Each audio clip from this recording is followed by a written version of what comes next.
Are you ready to uncover your retirement solution? Learn more as Keil and his guests guide you along the path of retirement and reveal the 5 steps you need to take to solve your retirement puzzle. Now, on to the show. Hello and welcome to Retirement Revealed with Keil. Today I'm excited we're going to start a series. It's not going to be a running series altogether. It's going to be a very interesting series that Jeremy's going to sprinkle in here and there. Every few podcasts he's going to bring these up. And we're starting the series, Tales from the Dark Side of Planning.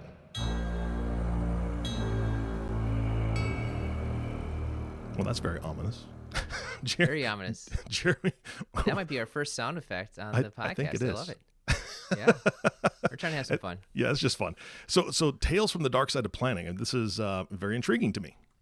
Yeah, absolutely. And we're trying to keep it, have some fun with it, maybe throw some positives into things here too. Mm-hmm. But we just, I've been doing this a long time, 17 years now, and just keep running into some different things. And every so often you think, oh man, if only we had met them just a little bit ago. Yeah. There's a huge dark side that you ran into there, and hopefully through this podcast series we can shed some light on there and make sure that people in the future can avoid some of these mistakes that we see, some issues that we see out there.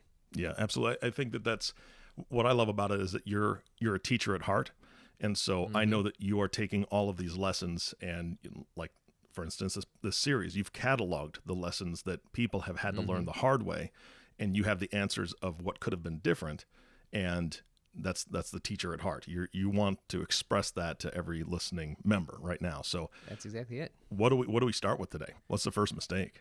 Yeah, the first one, it has to do with Social Security. We've just run into about 3 of these issues in the last probably 6-7 weeks. It just bang, bang, bang, right after another. We keep running into people that have Social Security questions that either it's too late to make a decision, or maybe they missed out on some benefits they could have had.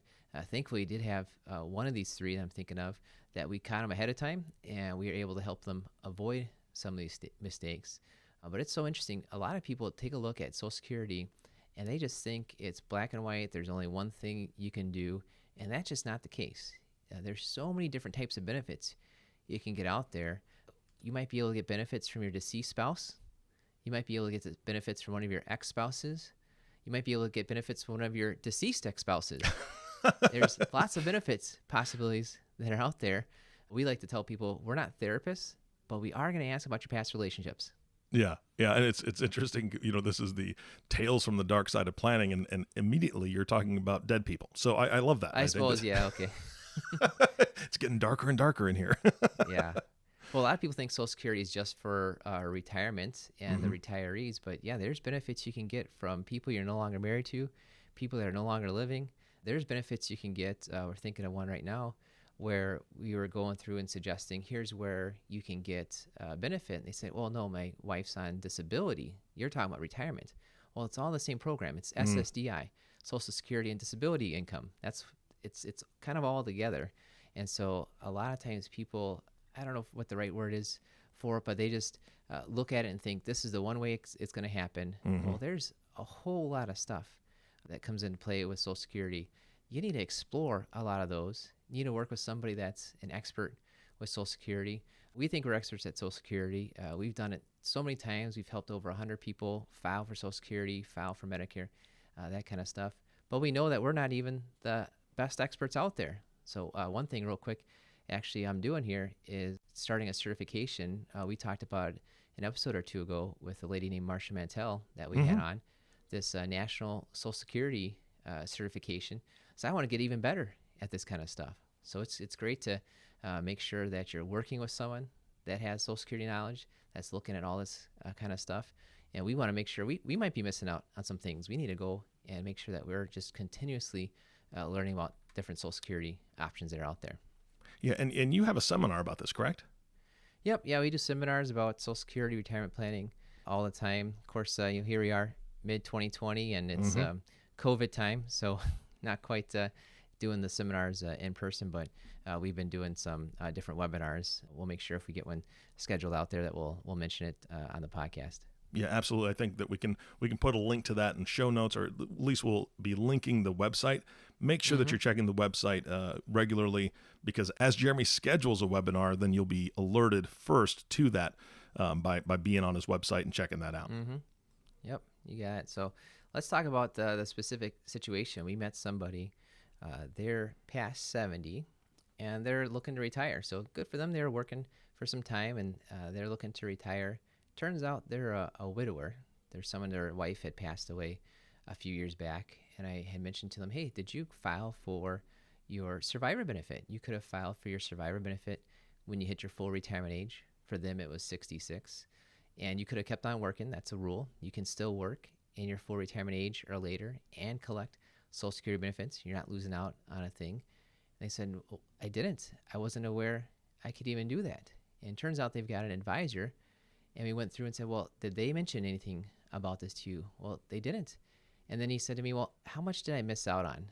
And of course, I'm not sure because I don't know exactly what his wife's benefits would be. I said, well, if you average it out at $1,500 a month, that's over 70 grand that you missed out on. And it's just so unfortunate. It's too late. You're past 70. You're past this time where you could have done something about it. So that's just, it's huge. I mean, imagine here's a person, he's got one income to rely on. His wife's not here, so he's missing out on his wife as well too. And he could have had this huge benefit, could have had, just our best guess is around 70 grand on there. Just so unfortunate that he didn't look into his benefits.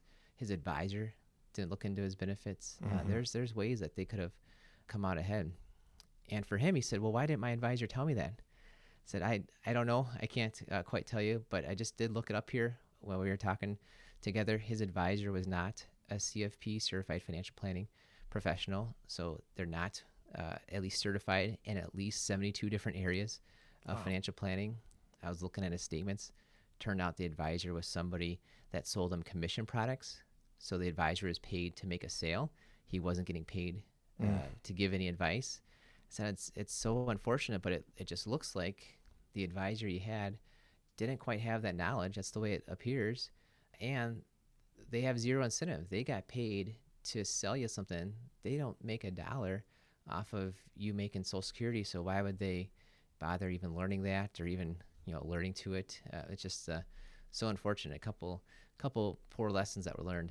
This example where there's benefits that they could have looked into, and it just seemed like, from what we could tell, the advisor didn't have the knowledge or didn't have even the incentive to help them out in those areas. Yeah, and Jeremy, I know we've spoken about this. It was actually, we spoke about it on your very first podcast, your inaugural podcast, when we covered what your certifications are. And for the listening audience, there are a ton of designations that a financial advisor or financial professional can have, and it can get really, really confusing. So the first thing that I would say from my perspective is Investopedia is a great website to learn about different designations and what those letters mean.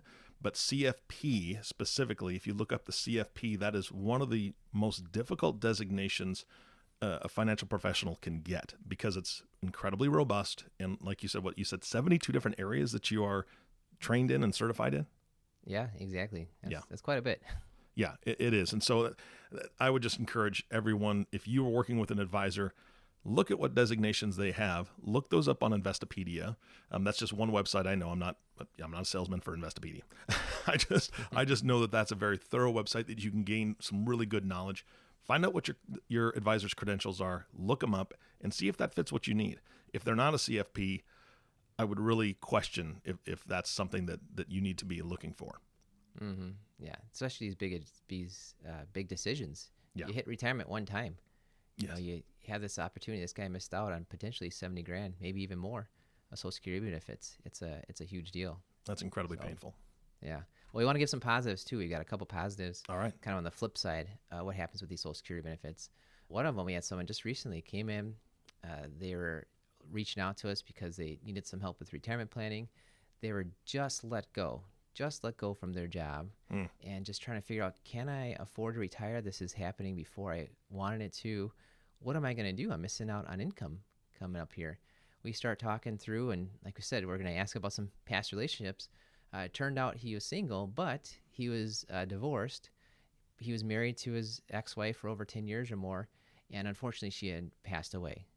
But because of that connection, he can file as a surviving spouse. So he's going to be getting Social Security benefits month after month coming up here because he had that ability to do so. That's one of the reasons why they have all these different options with Social Security. There's so many different situations that pop up. And for him, that was a situation. He was qualifying for benefits because of his deceased ex-spouse. And he walked out of our office feeling so much more hopeful. He's walked in thinking, I just lost an income from work. And he walked out knowing I'm getting an income from Social Security. So we were able to figure out a plan knowing all these different ways for him. He's got a lot more hope going into retirement than he did, just an hour or two earlier when he was walking in. So I'm sorry, a couple questions. How old was he, if you can tell me that? And then how does that affect his own Social Security? Yeah, love it. So to qualify for him, there's a lot of different rules, but we'll just talk about this person individually. He is past 60. He's unmarried, right? So if he was remarried, then he would be married to his new spouse. He wouldn't be kind of ex-spousing. Gotcha. Okay. Wouldn't be qualified for that. Yeah, exactly. So he was past 60 and he was no longer working, so he's not bringing in another income. So that's really what was able to help him qualify as a survivor spouse. And how does that affect his own Social Security? It doesn't. It doesn't. It's so interesting. When you are a widow or widower, oftentimes what happens is you can qualify as a surviving spouse at the age 60 or later. Some other rules in there, so we got to figure this out. Mm-hmm. But you can start at the surviving spouse benefit at 60, and then later on turn on your own benefit at whatever you want to do, 66, 67, 70. You can actually do the opposite. We've done the opposite for folks where they've qualified for their own benefit at 62, and then we help them turn on their surviving benefit later on at 66. So it's just everyone's situation is different. It's based on your age. It's based on whether you're working or not. It's based on what the survivor benefit could be, your own benefit could be. Mm-hmm. Oftentimes, you're better off starting one benefit earlier and then turning on the other benefit later on. So that's why we ask all these questions and we get all this information so that we can plug it in. And we've had so many different ways that we've helped people. You can't say right now, this is the way to do it. Other than the way to do it is figure out what you qualify for, do the math, and then the math usually leads you towards here's going to be the best situation Mm-hmm. for you. Mm-hmm. Yeah. So when you turn your own benefit on, does that turn off the ex-spouse's benefit then? You got it. Exactly. So you can never Got collect it. two benefits at once, but that's in this case, especially of the surviving benefits, where you can qualify for one and then later on turn on the other one so that you start with the lower benefit first, Yeah. turn on a higher benefit later on. Well, and Right. A lot of people do think you can get, can I get both? Will I miss out? No, you got to go from one to the other. You can only get one benefit at a time. But if you're eligible for multiple benefits, let's figure it out and figure it out in the right order. Yeah, this sounds fantastic because I know that we have spoken about it before that every year you delay your own benefit, I believe it's you get 8% more, correct? Yeah, it's roughly 8%. So Yeah, you so, can I mean, keep on delaying your benefit, get the 8% while you're collecting one.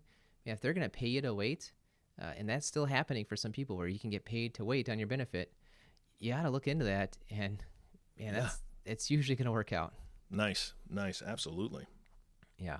So last example in this Social Security area, this is a fun one. A few years back, we were doing these workshops. We've done over 100 workshops on Social Security. It was so fun. After we're done, this couple comes up to us and they say, "Hey, we just want to tell you we're getting married in September." I said, "Oh, that's great. Congratulations." Yeah, way to go. Why are you telling me this? And they said, "Well, because we listened to your seminar here, your workshop, we're trying to decide when are we going to get married." Because they could go down the courthouse tomorrow if you wanted to. Mm-hmm. When should we get married? Well, turns out her birthday's in August. She's turning 60 in August. And we had talked through some of these different examples where if you are a widower, and you get married before 60, you miss out on the survivor benefit. If you get remarried again after 60, you don't miss out. So it turned out for them, it was so interesting. Turned out for them, they said, well, we're just going to wait till we turn 60. And once they did, we started working together. We were able to get her filed as the surviving spouse from her, former spouse that had deceased. We were able to get him filed on his surviving spouse because they had met, I think maybe even in a widows group they had met. So they were both collecting widows benefits now. They were married now after age 60, which meant getting married allowed them to qualify for the government pension, because there was another rule that came in to there. And then later on, when they turn to their full retirement age or 70, they can switch into their own benefit. So here's a couple. I mean, how unique is this situation where they are both widows, but they were potentially going to miss out on these huge benefits, but they were able to learn this information. They just chose to delay the wedding by, they didn't have it set in stone. So great time. Why not do it a couple weeks later versus a couple weeks earlier, hit that age 60 and qualify? But this, over their lifetime, this couple is going to have 4 different benefits. They're going to each have their surviving spouse benefit. They're going to each have their own benefit. It's going to work out so great for them. Tens of thousands of dollars difference. That's going to be a huge help to their retirement, just because they took the time to come to an educational workshop. We were able to explain to them how it all works. And for them, like we said, we asked about all the different past relationships, found out all the different benefits that they qualify for, and found through our calculations, here's the way to maximize what you have going on. That's fantastic. Now, going back to your earlier example of the gentleman that lost his job, he's over 60. So now if he decides to, get married again, he'll still have that survivor benefit as well, right? Yeah, you're right. That's on. fantastic. That's exactly awesome. That's great. Yeah, well, he should start going to groups, because that's where why not? apparently It seemed to work. it seemed to work. Absolutely. Yep. All right. So what is the second tale that we're talking about today? Yeah, this will be the last one we're talking about today, and it's one I think you're going to like, Eric, because I know you like behavioral finance. Oh, yeah. Yeah. Yeah. Behavioral finance is kind of like, what is it that people really do? The economics says, here's what people should do, but behavioral finance is really more like, yeah, but what do people really do?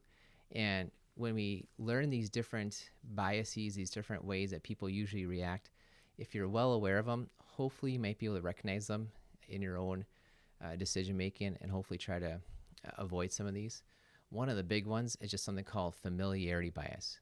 You think that the company down the street is safe because you walk by it all the time, or the company you work for is safe because you have worked there for 30 years. Mm-hmm. We've got a couple from a few years back. This is kind of pre-great financial recession, so like 06, 07, 08, that time frame. Met with them, husband and wife had all their investments in their company stock. Turns out they both worked at the same company. Yeah. And we just talked through, they want to retire soon. And we're not saying today that you need to sell stock or buy stock, but all we're saying is you got 2 people at the same company, so they're both their jobs, both their pensions, and both their 401ks were completely tied up in this one company stock. And we said, let's try to diversify. This just doesn't quite fit in your goals. It's just too much risk. And what they said to us was, well, we've worked there for 30 years. We know it's a good stock. It's down 10%. Let's just sell and it gets back to even. And we said, well, okay, now we're talking about another bias that we'll talk about in a second. Yep. But we said, well, how about some ideas? Can we sell a little bit now? Can we use options to protect the downside? There's options that are out there. And they just wouldn't budge. They said, we're comfortable because we've worked there for so long. We know it's a good company. We'll be fine. Well, it never got back to even. It was never fine. It dropped 75% before it got bought out. So it never came back. And their retirement today is just so much different because of that decision. It's so unfortunate. And you hear about some stories, the Microsoft millionaire from 1980s maybe, and you think that could be me. But a lot of times the opposite happens. And it's just making sure that you're taking on the right level of risk. And it's just so unfortunate that people are blinded to the level of risk they're taking because it sounds familiar. The bank you walk to every day, well, that's a good stock. Grandpa gave this stock to me. It must be safe. It's worked for 80 years. Just because you're familiar with it doesn't mean it's safe. We've said it before, but there is no such thing as a safe stock. And it's just so unfortunate that this particular behavioral bias that a lot of people have, but it just worked so much against this couple as they were preparing for their retirement. Yeah, I mean, that just that's painful. I mean, you brought up the Microsoft millionaire, right? That example, and I would pose a question to you and the audience: how many times have you seen on the news people that bought Powerball tickets and didn't win? Right? Is there a published list somewhere of the millions and millions of people who didn't win that Powerball lottery, or is there just a headline of who won that $400 million Powerball jackpot? Right? They don't publish the ones that lose 75%, from their company stock. Oh my gosh, that's disheartening. Yeah, for sure. Yeah. And they had another bias that we saw in a few other people, especially back, the market dropped back in 08 or so, dropped back again in early 2020 rather, but it dropped in 2000 as well. Seems like the market goes up and down a lot, Eric. Yeah, it does. It seems to do that, right? But a lot of people have this thing. I'm sure there's a technical term, but I like to call it breaking even-itis. Breaking even. Of where, well, I bought it for 50 and now it's at 49. I'll just sell when it breaks even. Okay, well, have you done some sort of analysis that suggests that it's going to get up to $50? Is it going to break even? They probably never did an analysis to buy the stock to begin with. A lot of people are buying stocks because they just heard about it on TV or their brother's talking about it, or it's their own company or grandpa gave it to them. It's not like you have this huge technical analysis saying, here's what the right price is to buy it, here's what the right price is to sell it. And why would you? You're not financial professionals. Yeah. Most people make decisions emotionally, and I think this is one of the big ones, break-it-even-itis, of, well, we don't like to call ourselves, we don't want to show that we've made a loss. So if we just break even, then we can just, say it's a wash and move on from there. And we saw so many people back in 07, 08, 09, and then beyond, so many people back over time where if we just break even, sometimes things never even get back to break even. You just got to look at things fresh today. Try to forget what you paid for it. Just look at it fresh today and say, is this a good idea? Would I buy this stock today? And make some decisions based on that, not based on some number that happens to be associated with whatever it was in the past or whatever you bought it for. Yeah, and I have been a victim, not of necessarily breaking even-itis, but I think that everybody has a little bit of pride, and nobody wants to be a loser, right? Nobody wants to be a loser, and if this is down, then I'm losing, and I'm a loser, and it's just, I have a hard time getting out of myself with that, and my wife would agree that I can be stubborn. Yep. So. Well, yeah, we all can be, and that's the hope, is that when you're educated, we feel like if you know more about your money, you'll feel better about your money, and you'll make better decisions about your money.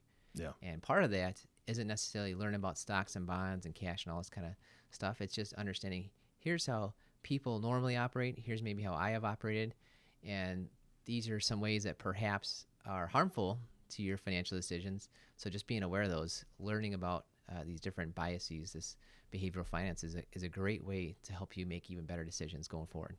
Fantastic. Well, Jeremy, I appreciate all the information today. Scary stories, but positive light at the end of the tunnels for these. Can you give us a little preview on what the next Tales from the Dark Side of Planning will be? Maybe just a little smidgen. It's not probably going to be the next podcast, but when it comes, what are you going to be talking about? Yeah, it's going to have to do a lot with the financial advisors you work with.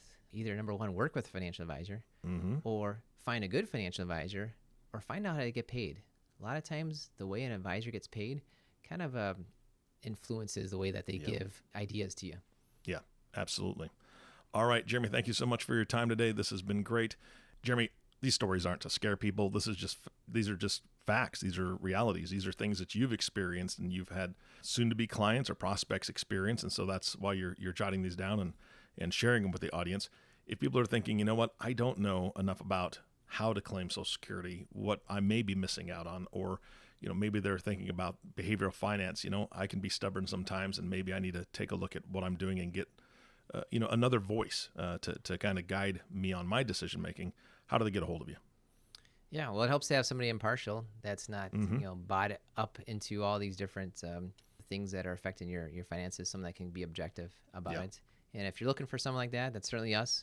Go to our website, KeilFP, KeilFP.com, for the Keil Financial Partners. I'd love to talk to you. Fantastic. Thank you for your time. And of course, the last thank you goes to you, the listening audience. Thank you for tuning in and listening to the Retirement Revealed podcast with Jeremy Keil.